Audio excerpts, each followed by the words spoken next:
Right-hander Chris Benson of the Pirates was a worthy foe for Tim Hudson tonight. In fact, he didn't permit an A's base hit until the 5th inning, and he was locked in a 1-1 duel with Hudson through 6 before the A's managed that 7th inning breakthrough here in this first of the 3-game series.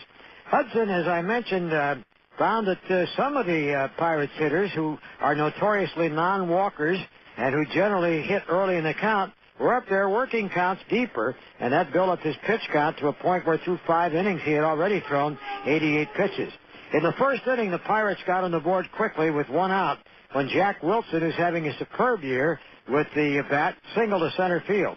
After Darrell Ward struck out, Hudson walked the biggest long ball threat in the club, Craig Wilson, and that brought up Makoviak, who recently had a red-hot series, but at the same time had gone the other way, only 4 for his last 20 coming in tonight.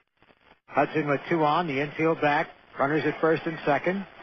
Swung, there's a line drive into right center, base hit. Racing over Kotze in the alley, cuts it off. Here's a run in to score from second base, Wilson. And over to third is Craig Wilson. Sliding in at second with a double. Jumping on the first pitch is Makoviak. And it's a 1-0 game, Pittsburgh. And that was all they would get off Hudson in that inning. From that time on, threats through the first 6 innings consisted of a Nunez double with 2 out in the second, and then a hit batsman before Hudson got out of that frame.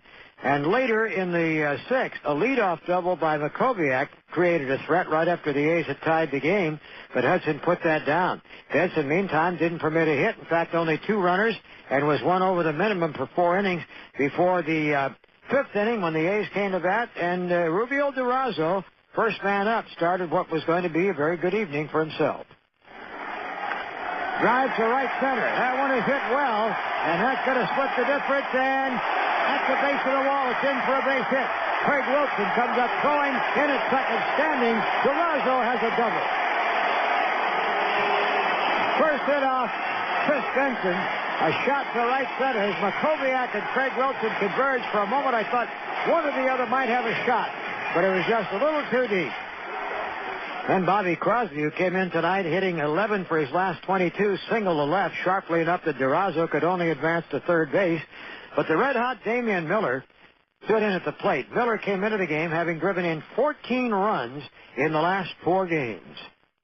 It's a 2-1 count here with Crosby at first, Durazo at third, and nobody out. The A's down by a run in the 5th, and Benson's delivery. Swung on. There's a high fly, medium shallow right field. Over for it is Makoviak now coming in from center to take it. Firing to the plate. Durazo tagging, sliding, save! And the game is tied. Durazo tags up and scores on a pretty shallow fly to center. Craig Wilson was setting up for it, but Makoviak raced over from center field into shallow right center to make the catch and cut loose with a throw that was on the money, but just a hair too late. And then in the top of the 6th inning, the bulldog mentality of Tim Hudson was challenged when Makoviak opened with a double down into the right field corner. And then Randall Simon was hit by a pitch. The third batter hit by Hudson tonight. There were 5 hit batsmen in the game, 2 by Benson. Early in the game, a warning had been issued to both benches, but plate umpire Jim Joyce used restraint and common sense when he realized the subsequent hit batsmen were by no stretch of the imagination intentional efforts by either pitcher. And so with runners at first and second, Bobby Hill came to the plate. And here was a probable National League situation where the sacrifice is usually in order. He showed bunt. Hudson fell behind in the count. And then, when they went to 3-2, Hudson made the pitch he needed. 3 balls, 2 strikes. Runners don't go. There's a ground ball hit to short. Crosby takes it, flips to second for 1, on to first. Double play! Hudson gets the ground ball for a 6-4-3 on a 3-2 pitch. The ball coming up on a sharp hop, and the runner, Makoviak, had to take a kangaroo leap to get over it, but it didn't distract Crosby fielding from behind. You know, I really thought that McClendon, who likes to hit and run, might have sent the runners there, but he didn't, and he paid for it. Hudson wasn't out of it yet, though. He hit Ruben Mateo with a pitch, putting runners at first and third, but got Abraham Nunez on a ground ball, and then pitched a 1-2-3 7th inning. By that time, though, we were still in a 1-1 game. If the A's don't score in the bottom of the 7th, it's a pretty certain thing that Hudson would not go further. He had already thrown 119 pitches, so to get Hudson a win, they had to score in the 7th inning. Benson, who had impeccable control tonight, gave up his second walk of the ball game. It went to Scott Hatterberg, and that started to slide downward for the Pirates. DeRozzo followed as he belted a base hit that sent Hatterberg to second base. Crosby was hit by a pitch. Suddenly the bases were loaded. Just as suddenly Lloyd McClendon, the skipper of the Pirates, came to the mound and made a pitching change and brought in the veteran Brian Meadows to face Damian Miller. Miller seems to be in the thick of everything these days. The 1-1 to Miller is lined down the left field line for a base hit. Hatterberg is going to come to the plate and score. Everybody else moves up 90 feet, and the A's take a 2-1 lead. And once again, Damian Miller comes through for the Athletics. And that brought up Marco Scutaro. And again, here we are in the bottom part of the order, which proved to be productive tonight. Proved to be productive in two ways in his at-bat. With a 1-1 count, he didn't even have to swing the bat. Now the 0-1 pitch coming. Scutaro takes outside. It gets away from Kendall. Down the line from third is DeRozzo, and he scores. Everybody else moves up, and the A's take a 3-1 lead. The pitch was outside. Kendall went to the backhand side, and the ball tipped off his mitt.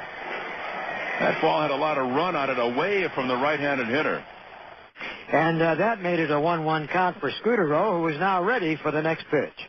And here's the pitch on the way to Marco. Line to right, sinking for a base hit. That'll score Crosby. Miller is to third. He'll be held there as the ball is played back. And it's now a 4-1 lead for the Athletics. And they've scored 3 runs in this 7th inning. Crosby scored. Miller went to third. Scutaro, a soft line drive single to right. And still nobody out. Meadows then braced and got the next 3 hitters without any further damage. Chris Hammond pitched the top of the 8th, allowing only a walk for the A's. And the leading 4-1, the Athletics had nothing against putting something more on the board if they got the opportunity in the bottom of the 8th, and they did. Hatterberg single to right, extending his hitting streak to 12 consecutive games. That came with 1 out. DeRozzo drew a walk, reaching base for the 4th consecutive time in the evening. Crosby was a strikeout victim, but with 2 out, and this, by the way, was against the left-hander John Graybo. Right-hander Mark Corey was beckoned into the game to pitch to Damian Miller. Didn't seem to make a whole lot of difference. So 2-2 to Marco Scutaro with the bases loaded. And here it is, and it's swung on, bounce to the hole, base hit left field. Hatterberg scores. DeRozzo to third. They'll hold him there as the ball is played back. A solid single to left by Scutaro, and the A's take a 5-1 lead. Well, when you get production from the bottom of the order, that's a recipe for success. And that's happening with the A's right now. Marco Scutaro, 2 more hits tonight. The run batted in on that base hit to left. And the bases remain loaded. And Esteban Herman coming up. And that single by Scutaro followed Miller's single, which greeted the new pitcher Corey to load the bases and set it up for Scutaro's RBI. Herman then drew 4 straight bad ones, walking with the bases full to force in another run and make it 6-1 and end the rally and end the scoring for the evening. Justin Duchcher came in and pitched the 9th inning, got 2 outs before giving up a pair of base hits, but then only Darrell Ward stood between him, the A's, and the win. Duchcher sets, delivers. A swing and a looping fly ball to shallow right center. Going back is Scutaro. Makes the catch. Going away. And that ends the proceedings tonight at the Coliseum. And the A's continue unbeaten against the National League Central Division in interleague play, taking the Pirates in the opener of this 3-game series. The A's now have won 6 straight, 9 of their last 10, and they have won 14 of the last 15 at home, maintaining the half-game lead over the Angels in the American League West. Final score, the A's 6 and the Pirates 1.